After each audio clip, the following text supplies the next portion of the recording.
No direito processual do trabalho, a execução representa uma das fases mais relevantes da prestação jurisdicional. Pois é nesse momento que o comando reconhecido na sentença transforma-se em satisfação concreta do crédito trabalhista reconhecido ao empregado. A consolidação das leis do trabalho estabelece um sistema próprio de execução, marcado pela busca da efetividade, pela simplicidade procedimental e pela aplicação subsidiária da Lei de Execução Fiscal e do Código de Processo Civil quando compatíveis com os princípios trabalhistas. Após o trânsito em julgado da decisão condenatória ou quando autorizada a execução provisória, inicia-se a fase executiva, cujo objetivo principal é assegurar que o credor receba exatamente aquilo que lhe foi reconhecido judicialmente. Em razão da natureza alimentar do crédito trabalhista, a execução no processo do trabalho possui características de maior celeridade e impulso oficial, permitindo ao juiz ampla atuação para garantir a efetividade do resultado prático da decisão judicial. A liquidação de sentença constitui etapa indispensável quando a decisão condenatória não apresenta valores determinados. Embora a sentença reconheça direitos e estabeleça critérios para apuração das verbas deferidas, muitas vezes é necessário transformar os parâmetros abstratos em quantias certas, líquidas e exigíveis. A liquidação pode ocorrer por cálculos, por arbitramento ou por artigos, dependendo da complexidade da obrigação reconhecida.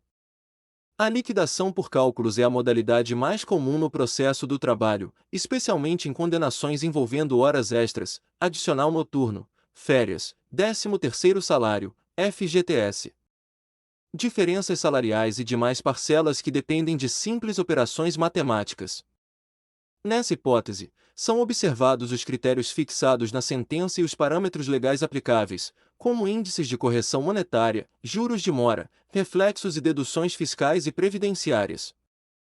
A liquidação por arbitramento ocorre quando o valor da condenação depende de conhecimento técnico especializado, sendo necessária a nomeação de perito para apuração do montante devido. Já a liquidação por artigos é utilizada quando há necessidade de provar fatos novos relacionados ao quantum devido, exigindo produção de provas adicionais. A elaboração dos cálculos trabalhistas exige observância rigorosa da decisão exequenda, pois a liquidação não pode modificar, ampliar ou restringir o conteúdo da sentença. O contador judicial ou as partes devem seguir exatamente os critérios estabelecidos pelo título executivo judicial, respeitando limites objetivos da condenação. Em razão disso, é comum a apresentação de cálculos tanto pelo reclamante quanto pela reclamada, permitindo ao juiz confrontar os valores apresentados e decidir eventuais divergências. Os cálculos trabalhistas normalmente envolvem atualização monetária, incidência de juros, integração de parcelas em outras verbas, dedução de pagamentos comprovados, recolhimentos previdenciários e fiscais. Além da observância de normas coletivas e jornadas reconhecidas na decisão. Após a apresentação dos cálculos, abre-se oportunidade para manifestação das partes, garantindo o contraditório e a ampla defesa. Havendo impugnações, o juiz poderá determinar esclarecimentos, realização de perícia contábil ou homologar os cálculos que entender corretos.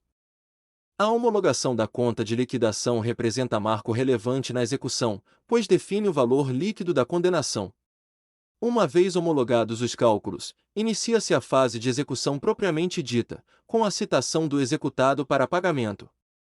No processo do trabalho, a execução pode ser promovida de ofício pelo juiz, característica que evidencia forte atuação estatal na tutela dos créditos trabalhistas.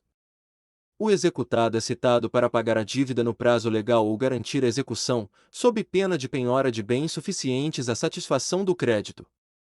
A citação na execução trabalhista possui função essencial, pois formaliza a ciência do devedor acerca da exigibilidade do crédito e inaugura a possibilidade de adoção de medidas coercitivas. A CLT prevê que a execução seja iniciada mediante citação do executado para pagamento em 48 horas ou garantia da execução. O pagamento espontâneo extingue a obrigação, mas, na ausência de quitação, o juiz poderá determinar atos constritivos sobre o patrimônio do devedor.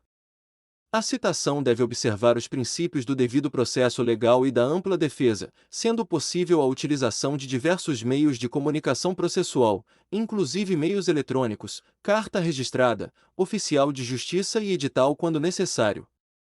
Não localizado ou executado, admite-se a adoção de diligências para identificação de endereço e patrimônio, utilizando-se convênios eletrônicos e sistemas informatizados de busca patrimonial. A penhora constitui um dos principais atos executivos no processo do trabalho. Trata-se da apreensão judicial de bens do executado com a finalidade de assegurar futura satisfação do crédito. A penhora recai preferencialmente sobre dinheiro, em observância ao princípio da menor onerosidade mitigada pela máxima efetividade da execução trabalhista. Atualmente, é amplamente utilizado o sistema de bloqueio eletrônico de ativos financeiros, permitindo ao juiz localizar e indisponibilizar valores existentes em contas bancárias do executado. Além do dinheiro, podem ser penhorados veículos, imóveis, máquinas, faturamento empresarial, créditos, participações societárias e outros bens suscetíveis de avaliação econômica. Alguns bens, contudo, são considerados impenhoráveis por força de lei, como salários, vencimentos, aposentadorias, pequenas propriedades rurais e bens de família, salvo exceções previstas no ordenamento jurídico. A penhora deve observar proporcionalidade e suficiência, recaindo sobre bens aptos a garantir integralmente a execução sem excessos injustificados.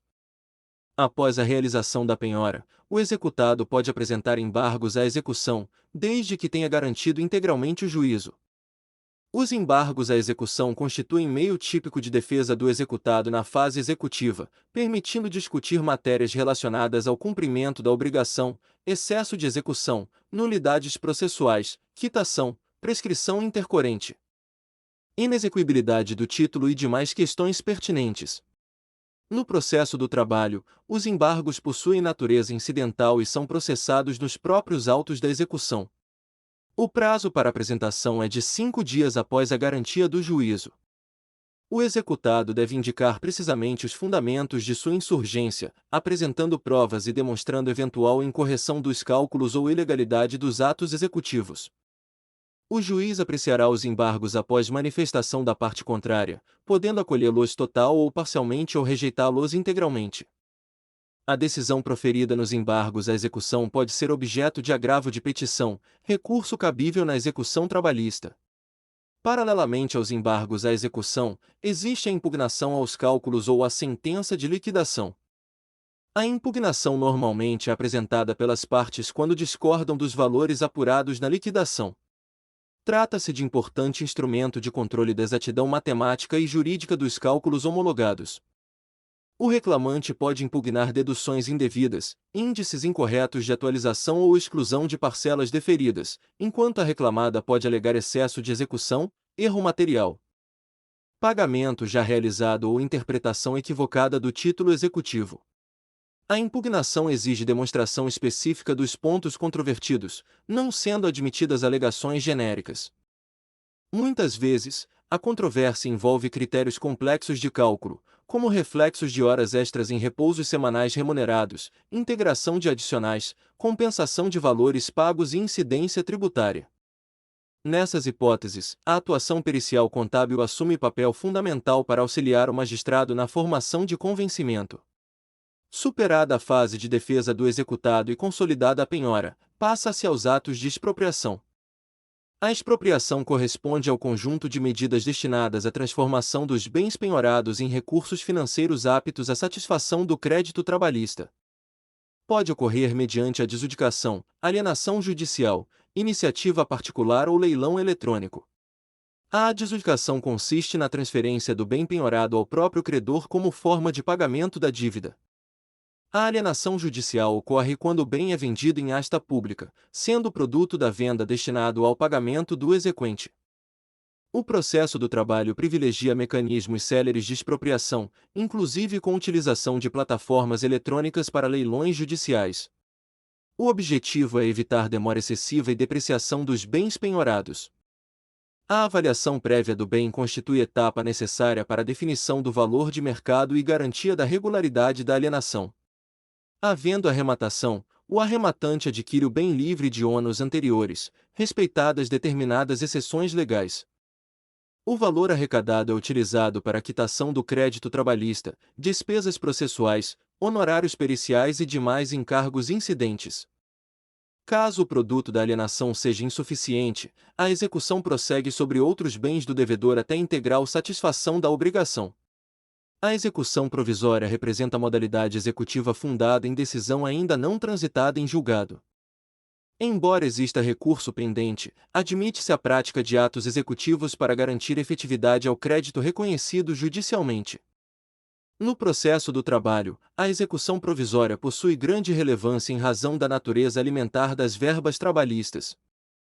Todavia, existem limitações quanto aos atos de expropriação definitiva, pois o crédito ainda pode sofrer modificação em instâncias superiores.